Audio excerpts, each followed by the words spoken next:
How to access your Telegram even if you forgot your passcode.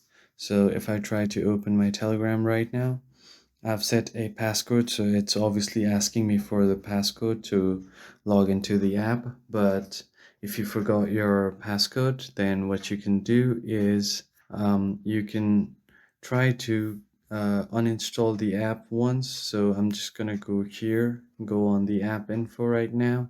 And once you're on your app info, first thing you want to do is go to storage. And once you are in your storage, you can clear cache first and then clear all data.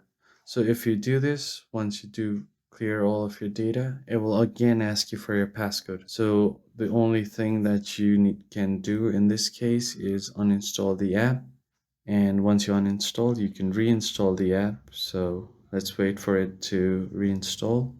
So as you can see, I've reinstalled the Telegram. I'm just going to open it, tap on start messaging, allow all of these permissions that it's asking for. Now you can simply log into your account, choose your country code and your phone number. It won't ask you for the passcode, so you will just be asked for your OTP. Once you enter your number, you will get your OTP and you can easily log in from there.